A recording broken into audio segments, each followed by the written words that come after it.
दिल्ली के पूर्व मुख्यमंत्री अरविंद केजरीवाल को लेकर खुफिया एजेंसियों ने किया अलर्ट। अरविंद केजरीवाल पर खालिस्तानी कर सकते हैं हमला। खुफिया एजेंसियों ने दिल्ली पुलिस के साथ साझा की जानकारी। अरविंद केजरीवाल को मिली हुई है Z श्रेणी की सुरक्षा। दिल्ली के स्कूलों को धमकी मामले में सियासत गरमाई। बीजेपी सांसद सुधांशु त्रिवेदी ने पूछा, अफजल गुरु को सपोर्ट करने वाले एनजीओ से आपका क्या कनेक्शन। सुधांशु त्रिवेदी ने आम आदमी पार्टी से मांगा जवाब। पूछा, क्या स्कूलों को उड़ाने की धमकी देकर दिल्ली का माहौल बिगाड़ने की कोशिश में उसके नेताओं का हाथ है। दिल्ली बीजेपी अध्यक्ष वीरेंद्र सचदेवा ने भी केजरीवाल और आम आदमी पार्टी पर बोला हमला। कहा, चुनाव से पहले दिल्ली में डर का माहौल बनाने की साजिश रची। बीजेपी के आरोपों पर आम आदमी पार्टी का पलटवार। संजय सिंह बोले, हाँ, बम धमकी जैसे गंभीर मुद्दों पर भी राजनीति हो रही है। जो बात दिल्ली पुलिस को भी नहीं पता वो बीजेपी को पता होती है। सुधांशु त्रिवेदी पर संजय सिंह का पलटवार। संजय सिंह बोले, चुनाव से 15 दिन पहले झूठी कहानी दिल्ली के लोगों को बताई जा रही है। इतने पुराने केस पर अब खुलासा क्यों किया जा रहा है। बीजेपी सांसद बांसुरी स्वराज का संजय सिंह के बयान पर पलटवार। बोली, आरोप प्रत्यारोप लगाने से पहले अपने गिरेबान में झांके। दिल्ली विधानसभा चुनाव के लिए कांग्रेस ने जारी की तीसरी लिस्ट। 16 उम्मीदवारों के नाम का किया ऐलान। कांग्रेस ने आप से आए विधायक धर्मपाल लाकड़ा को मुंडका से दिया टिकट। शाहीन बाग से पार्षद अरीबा खान को ओखला से मैदान में उतारा। कांग्रेस के नए हेडक्वार्टर का नाम मनमोहन सिंह भवन रखने की उठी मांग। नए हेडक्वार्टर के बाहर लगे पोस्टर।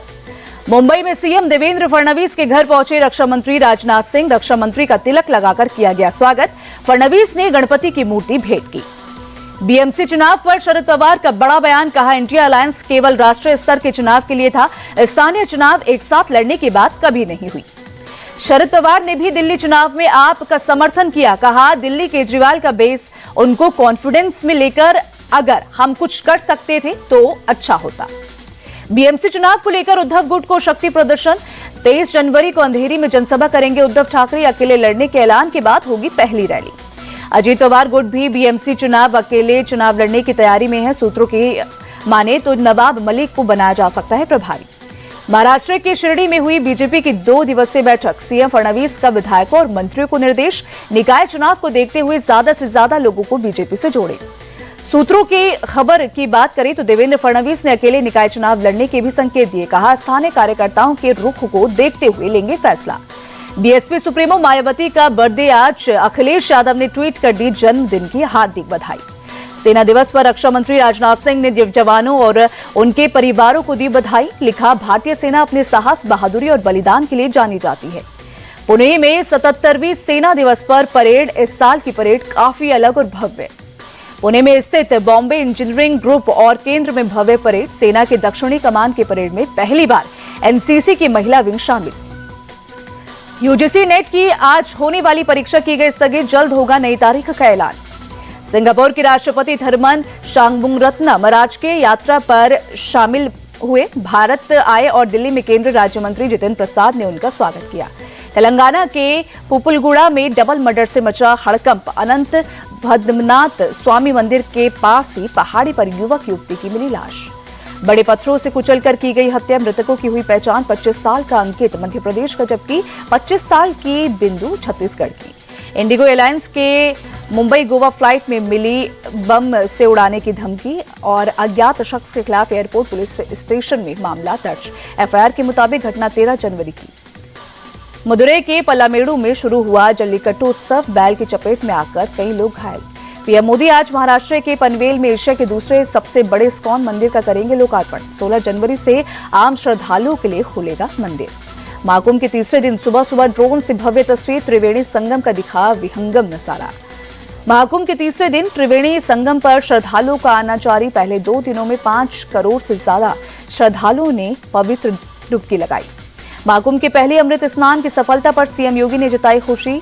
लिखा, आस्था, समता और एकता के महासमागम महाकुंभ 2025 में सभी पूज्य संतगणों, कल्पवासियों और श्रद्धालुओं का हार्दिक अभिनंदन। महाकुंभ पर सीएम योगी आदित्यनाथ की नजर पल पल का ले रहे हैं अपडेट। शासन, प्रशासन और पुलिस अधिकारियों को मेले की व्यवस्थाओं पर नजर रखने को कहा।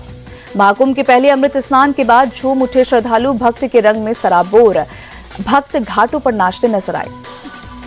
महाकुंभ में संगम की घाट पर हुई भव्य आरती। भक्तिभाव से उतारी गई देवी गंगा की आरती। जगत गुरु स्वामी रामभद्राचार्य ने महाकुंभ की तैयारियों की तारीफ की। कहा, इतनी बड़ी भीड़ को नियंत्रित करने के लिए सरकार बहुत साधुवाद की पात्र है। मालिनी अवस्थी ने लोगों से की महाकुंभ में आने की अपील। कहा, ठहरने के लिए बहुत अच्छी व्यवस्थाएं हैं, शौचालय और वस्त्र बदलने के लिए बहुत अच्छे बूथ हैं। महाकुंभ के आयोजन को लेकर जया किशोरी ने पीएम मोदी और सीएम योगी की तारीफ की। कहा, सरकार ने बहुत सुंदर व्यवस्था की, इतने लोगों की मौजूदगी के बावजूद इतनी साफ सफाई होना अद्भुत। अयोध्या में उमड़ा श्रद्धालुओं का सैलाब। सरयू घाट पर भक्तों ने लगाई आस्था की डुबकी। वाराणसी में सुबह सुबह गंगा नदी के घाटों पर जबरदस्त चहल पहल। श्रद्धालुओं ने गंगा नदी में लगाई पवित्र डुबकी।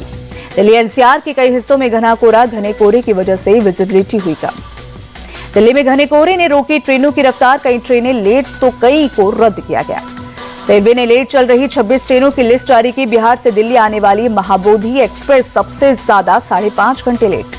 दिल्ली के आईजीआई हवाई अड्डे पर भी घना कोहरा, विजिबिलिटी कम होने से सुबह में कई उड़ानें भी देरी हुई। अयोध्या में भी छाया घना कोहरा। कोहरे और शीतलहर ने लोगों की परेशानी बढ़ाई।